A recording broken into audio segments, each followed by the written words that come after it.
Lancaster is a very historic town, and the Watt and Chan building is just a beautiful building, and it represents a lot of the rich tradition of Lancaster's past. And it's a very important building because it's right there at the intersection of King and Queen. It was a pretty intriguing notion that the historic buildings of Lancaster shouldn't conflict with the new building, and it should be very, very clear what was historic and what was new. Because it's interesting if you think about it that the architecture that we build today is one day going to be historic in itself.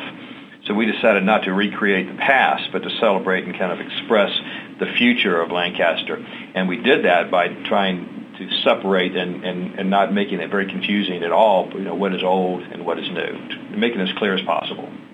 Very much like the exterior, the interior was meant to be a street, and we have always referred to it as an interior street that connects King Street to Vine Street. We didn't want you to walk in on King Street and then just feel like you're right there at the square the whole time. We wanted to visually draw you all the way through the building.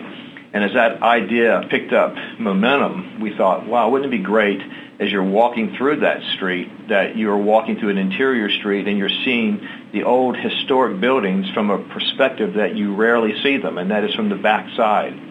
So as an interior street that as you move from King to Vine, you see the old on one side, you see it from a perspective that you've never seen before, and on the other side we use more of a contemporary feature to say, okay, this building is a new building. It wasn't built 50 years ago. It was built in 2009. So let's express that. And that way, again, with the same concept as the exterior, there's no confusion about what's historic and what is going to be historic 50 years from now. On the exterior, the tower, we took some inspiration from the Brunswick Hotel, and we took also some inspiration from the Grice building.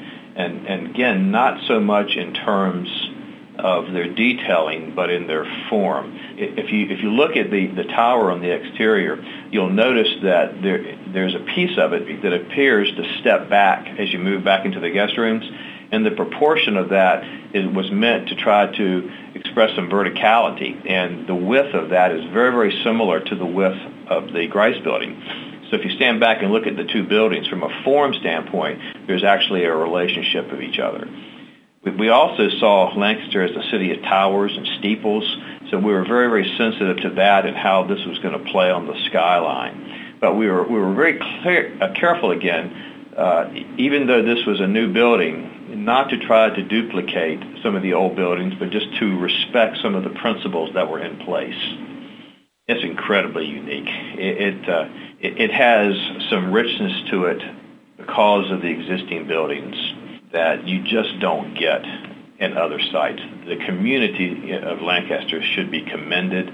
It's one of the most creative, unique convention center hotels that we've ever worked on.